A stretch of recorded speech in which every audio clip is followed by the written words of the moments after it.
Please come up on stage.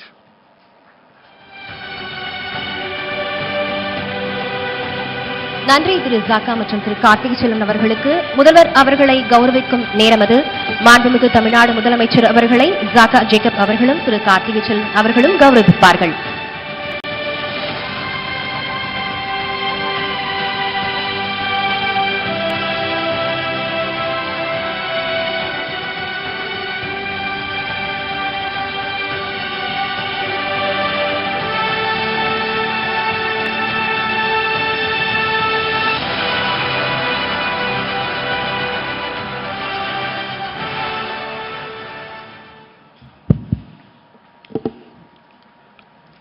அன்புள்ள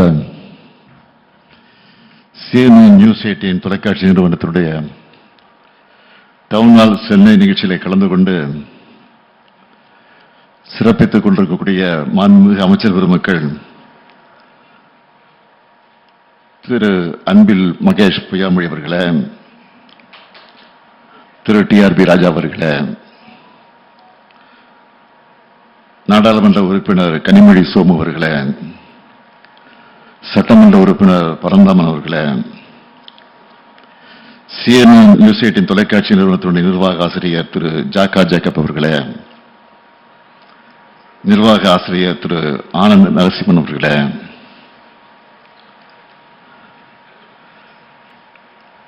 தெற்கிற்கான நிர்வாக ஆசிரியர் திரு விவேக் நாராயணன் அவர்களே, நியூஸ் 18 தொலைக்காட்சி நிறுவனத்தின் மூத்த ஆசிரியர் திரு கார்த்திகை செல்வன் அவர்களே, வரையை தந்திருக்கக்கூடிய பத்திரிகையாளர் உள்ளிட்ட சிறப்பு விருந்தினர்களே, அரசு உயர் அலுவலர்களே, பத்திரிகை மற்றும் ஊடகத்துறை சார்ந்திருக்கக்கூடிய நண்பர்களே, உங்கள் அனைவருக்கும் என்னுடைய அன்பான வணக்கம். கருத்து பரிமாற்றங்களும் விவாதங்களாலும் உரையாடல்களாலும் மாபெரும் அறிவு புரட்சியை நடத்தி காட்டியிருக்கக்கூடிய தமிழ்நாட்டில் இந்த டவுன் ஹால் நிகழ்ச்சிக்கு ஏற்பாடு செஞ்சிருக்கக்கூடிய CNN நியூஸ் 18 ஊடக நிறுவனத்திற்கு முதல்ல என்னுடைய வாழ்த்துக்களையும் பாராட்டுக்களையும் நான் தெரிவித்துக் கொள்ள விரும்புகிறேன்.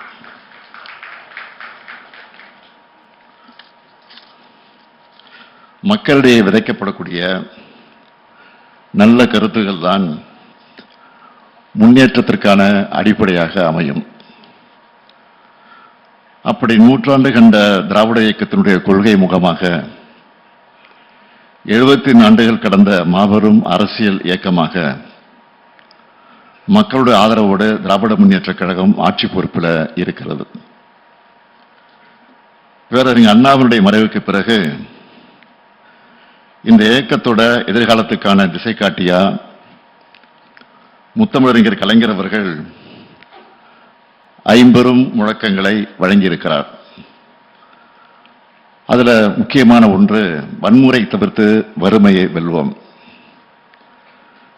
திராவிட முன்னேற்ற கழக அரசு பொறுப்பை ஏற்கிற போதெல்லாம் இதை மனசுல வச்சுதான் மக்கள் நலத்திட்டங்களை செயல்படுத்திக் கொண்டிருக்கிறோம். இங்க ஏராளமான ஊடகவியலாளர்கள் இருக்கீங்க.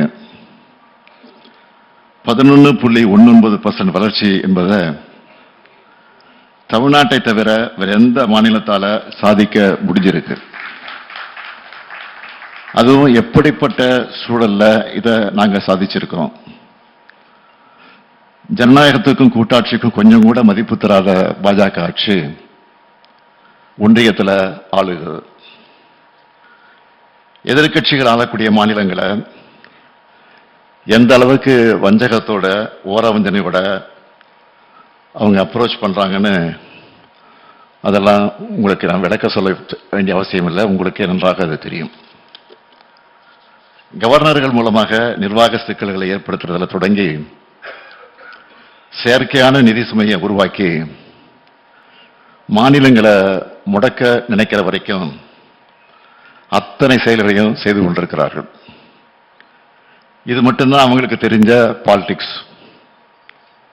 ஆனா இதையெல்லாம் அரசியல் தளத்திலையும் ஆட்சி அதிகாரத்திலையும் எதிர்கொண்டு வளர்ச்சி அரசியல்னா தமிழ்நாட்டை பாருங்கன்னு சொல்ற அளவுக்கு டெவலப்மெண்ட் பாலிடிக்ஸை அடையாளமா தமிழ்நாடு இன்றைக்கு வளர்த்திருக்கு.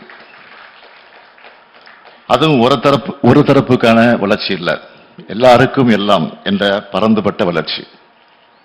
பெண்கள், மாணவர்கள், இளைஞர்கள், விவசாயிகள், தொழிலாளர்கள், நெசவாளர்கள், தொழில் முனைவோர், அரசு ஊழியர்கள், ஆசிரியர்கள், திருநர்கள், மாற்றுத்திறனாளிகள் எல்லாரையும் எம்பவர் பண்ற பாலிடிக்ஸை நாங்க முன்னெடுத்திருக்கிறோம். நாங்க செஞ்சிருக்கிற மாதிரியான திட்டங்களை வேற எந்த மாநிலத்திலாவது செஞ்சிருக்காங்களா? குரோத் சும்மா வந்துடுமா? இத்தனை திட்டங்களையும் வெற்றிகரமா செயல்படுத்துற காரணத்தினாலதான் 11.19% குரோத் சாத்தியமாகி இருக்கு.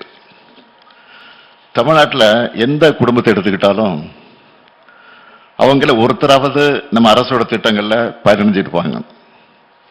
அதனாலதான் ஆட்சிக்கு ஆதரவான மனநிலையில மக்களை இன்றைக்கு நாங்கள் சந்திக்கிறோம். தமிழ்நாட்டோட இந்த வளர்ச்சியும் தனித்துவமும் உண்மையான வளர்ச்சி அரசியல்னு என்னன்னு இந்தியாவோட மற்ற மாநிலங்களுக்கு காமிக்கிற செயல்பாடுகளும் பாஜகவை கடுமையாக எரிச்சலடைய வைக்குது. ஆனா அவங்களுடைய சதி அரசியல் எக்ஸ்போஸ் ஆகி அவமானப்பட்டு அசிங்கப்பட்டு நிற்கிறாங்க. பாஜகவோட பேட்டர்ன் என்னன்னு திமுக மட்டுமல்ல, ஒட்டுமொத்த தமிழ்நாடே இன்றைக்கு உணர்ந்திருக்கு. அவங்க மேல மக்களுக்கு நம்பகத்தன்மை கிடையாது. மற்ற மாநிலங்களில் கட்சிகளை மிரட்டி ஆட்சிகளை கவிழ்த்து தங்களுடைய அரசை கொண்டு வர பயன்படுத்திட எப்படி வாஷிங் மிஷின்லாம் பயன்படுத்திட்டு இருந்தாங்களோ இப்போ அந்த வாஷிங் மிஷின் எங்கேயும் கொண்டு வந்து கூட்டணி அமைச்சிருக்கிறாங்க. அவங்களோட என்டிஏ கூட்டணி என்பது முழுக்க முழுக்க ஊழல்வாதிகளை மிரட்டி அமைக்கப்பட்டுள்ள கூட்டணி தான். கடந்த அதிமுக ஆட்சி காலத்தில் இருந்த முன்னாள் அமைச்சர்கள் பல பேர் ரெய்டுகளுக்கு ஆளானாங்க. 10 பேர் மேல டிவிஎஸ்சியில வழக்குகள் இருக்கு. ஆனா கூட்டணிக்காக அவங்களை இப்போ பாதுகாத்துட்டு இருக்காங்க. இன்னும் சொல்லணும்னா முன்னாள் அமைச்சர்கள் சில பேர் மேல எஃப்ஐஆர் கூட பதிவு பண்ண விடாம நீண்ட ஆண்டு காலமா ஆளுநர் மூலமா நிறுத்தி வச்சிருக்கிறாங்க. இந்த லட்சணத்துல இப்போ இடி, ஐடி, சிபிஐ ஆகியவற்றை வச்சு எங்களையும் மிரட்டலான்னு பார்க்கறாங்க. என்னதான் பாஜக இடி, ஐடி, சிபிஐன்னு தன்னுடைய படைபலத்தை அந்த பரிவாரத்தை அழைச்சிக்கிட்டு வந்தாலும் அதை ஒரு கை பார்ப்போம்னு நாங்களும் தயாராக தான் இருக்கோம். இடி இதுவரைக்கும் பதிவு செஞ்ச 8000த்துக்கு அதிகமான வழக்குகள்ல எத்தனை வழக்குகள் முழுமையாக நடந்திருக்கு? அவங்களோட உண்மையான கன்விக்ஷன் ரேட் என்ன? ஊழல் குற்றச்சாட்டுக்கு உள்ளானவங்க எல்லாரும் உடனடியா யாரு கூட கூட்டணி சேர்றாங்க?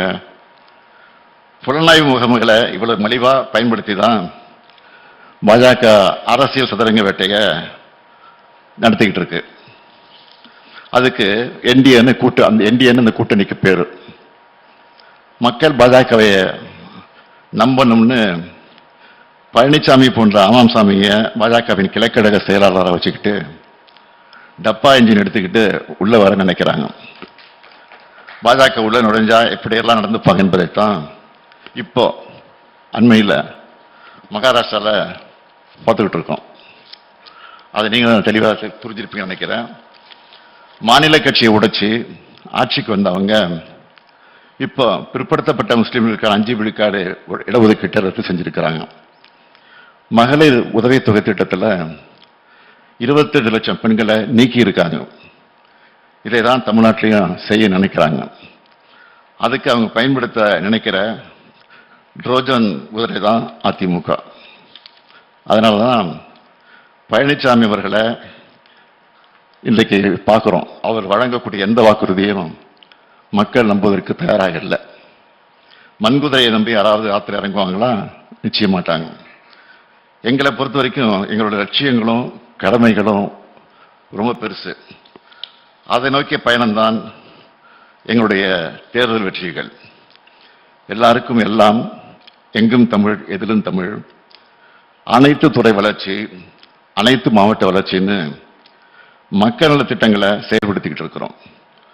அடுத்து ஒன்றுபட்ட இந்தியாவில் மாநிலங்களுக்கான உரிமைகளை பெற்று தந்து உண்மையான கூட்டாட்சி கருத்தியலை நிறுவனம்னு எங்களோட அடுத்த கட்ட பயணத்தையும் தொடங்கி இருக்கிறோம். மாநில சுயாட்சி என்பது அறிஞர் அண்ணா அவர்களுடைய உயில். அவர் எங்களுக்கு வழங்கின உயிர் கொள்கை. உண்மையான வளர்ச்சியை நம்ம இந்திய நாடு அடையணும்னா மாநிலங்களுக்கு நிறைய அதிகாரங்கள் வழங்கப்படணும். ஏன்னா மாநில அரசுகள் தான் மக்களுக்கு நெருங்கிய அரசுகள். ஒன்றிய அரசு என்பது தனக்கு தேவையான அதிகாரங்கள் மட்டும் வச்சுக்கிட்டு மற்றவற்றை மாநிலங்களுக்கு வழங்கிடணும். மாண்புமிகு பிரதமர் அவர்கள் உலகம் முழுக்க பயணம் செஞ்சு வளர்ச்சி அடைந்த நாடுகளை பார்க்கிறாரு. அப்படிப்பட்ட வளர்ச்சியை இந்தியாவும் அடையணும்னா மாநில சுயாட்சிக்கான அரசியல் சட்ட திருத்தத்தையும் கொண்டு வரணும். உண்மையான வளர்ச்சியை, மக்களுக்கு தரமான வாழ்க்கையை மாநிலங்கள் சாதிச்சு காட்டுறோம். பன்முகத்தன்மை கொண்ட இந்தியாவுக்கு கூட்டாட்சி தான் அடிப்படை. இது குறித்து அண்மையில் கூட இந்து ஆங்கில நாளேட்டில் ஒரு கட்டுரை கூட நான் எழுதியிருந்தேன். அது மட்டுமல்ல, ஒன்றிய மாநில உறவுகள் குறித்த உயர்நிலை குழுவை அமைச்சு அந்த குழுவினுடைய அறிக்கையும் முதல் பாகத்தை நான் வெளியிட்டிருக்கிறேன். அதை அனைத்து கட்சிகளுக்கு அனுப்பி வச்சு தேசிய அளவில் மாநில சுயாட்சி கருத்தியல் குறித்த புரிதலை ஏற்படுத்த வேண்டும் என்று நினைக்கிறோம். CNN போன்ற ஊடகங்கள் இந்த அறிக்கையில் சொல்லப்பட்டிருக்கக்கூடிய கருத்துக்களை விளக்கி மக்கள் கிட்ட கொண்டு போய் சேர்க்கணும். இந்த நேரத்தில் என்னுடைய அன்பான கோரிக்கை நான் இங்கே எடுத்து வைக்க விரும்புகிறேன். எங்களை பொறுத்த வரைக்கும் சமத்துவம், சமூக நீதி, மதச்சார்பின்மை, சகோதரத்துவம், மாநில சுயாட்சி உள்ளிட்ட கருத்தியல்கள் குறித்து இந்தியா முழுக்க ஒரு பரந்துபட்ட பார்வை உருவாக வேண்டும் என்று நினைக்கிறோம். அதுதான் இந்தியாவுக்கு உண்மையான வளர்ச்சி பாதையை உருவாக்கும்னு நான் நினைக்கிறேன். அந்த பாதையை காட்டுவதற்கான ஒளியாதான் திராவிட மாடலை நாங்கள் அடையாளம் காட்டுகிறோம். இந்த பணியிலிருந்து நாங்கள் ஒருபோதும் பின்வாங்க மாட்டோம். நான் மக்களை நம்புகிறவன். மக்களுக்கான எங்களுடைய பயணத்தை யாராலும் தடுத்து நிறுத்த முடியாது.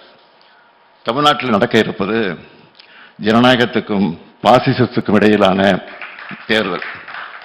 நான் உறுதியாக சொல்றேன், தமிழ்நாடு வெர்சஸ் NDA என்ற இந்த தேர்தலில் தமிழ்நாடு தான் நிச்சயம் வெல்லும். அதுக்கான கருத்துக்களை மக்கள்கிட்ட இன்னும் வலுவா கொண்டு போய் சேர்க்க CNN நியூஸ் ஊடகத்தின் இந்த டவுன் ஹால் நிகழ்வு துணை நிற்கணும் என்று கேட்டு, அந்த வகையில் இந்த நிறுவனத்துக்கு வாழ்த்தையும் சொல்லி விடைபெறுகிறேன். நன்றி, வணக்கம்.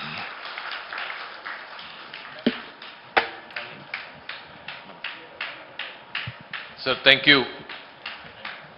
1-2